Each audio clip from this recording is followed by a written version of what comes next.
آپ کو شہر کراچی میں ہم خوش آمدید کہتے ہیں۔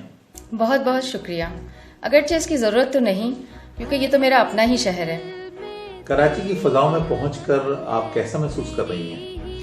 ہر بات اور ہر احساسات کے لیے مناسب اور خوبصورت الفاظ ہوتے ہیں، مگر طیارے سے قدم اس مٹی پر رکھنے کے بعد کہ جس کی خوشبو ہی وجہ طاری کر دیتی ہے، میرے پاس وہ جذبات میں پروئے ہوئے الفاظ ہی نہیں جن سے میں اپنی روح کی خوشی کا اظہار کر سکوں۔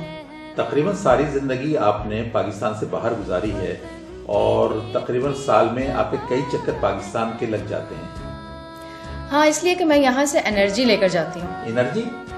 کیسی انرجی؟ کس قسم کی انرجی؟ اب یہ تو ہم باہر رہنے والوں کو ہی پتا ہوتا ہے نا کہ جو چیز اپنے ملک میں ہے وہ دنیا کے کسی بھی خطے میں میسر نہیں۔ میں سمجھا نہیں آپ کہنا کیا چاہ رہی ہیں، جبکہ باہر تو ہر قسم کی نعمتیں اور آسائشیں میسر ہیں۔ بالکل صحیح کہہ رہے ہیں آپ، لیکن یہاں کی فضاؤں میں جو ماں کے پیار کی خوشبو بسی ہوئی ہے اور باپ کے محنت کے پسینے کی مہک ہے، بہن بھائیوں کا پیار اور محبت چھلکتا ہوا محسوس ہوتا ہے کہ جب جب سانس لو تو آکسیجن کے ساتھ جیسے یہ ساری مٹی کی مہک بھی اندر جا رہی ہوتی ہے جس کے چپے چپے پہ خونی رشتے بکھرے پڑے ہیں۔ اس کا مطلب ہے آپ شدت سے ان فضاؤں کی کمی محسوس کرتی ہیں جہاں پہ آپ نے اپنا بچپن گزارا۔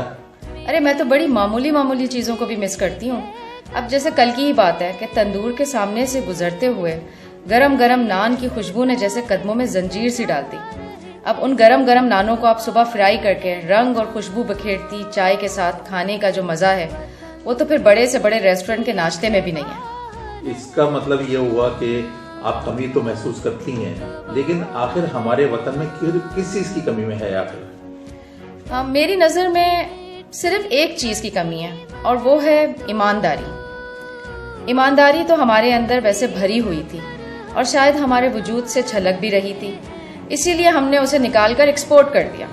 اب ہم اس جذبے اور ہنر سے جیسے ناواقف ہو گئے اور باہر والوں نے اسے امپورٹ کر لیا اور اپنا بنا لیا، اور چند ہی سالوں میں ترقی کرتے کرتے دیکھیں کہاں سے کہاں پہنچ گئے، اور ہم اسی ایمانداری کی تلاش میں ملکوں پھرتے رہتے ہیں۔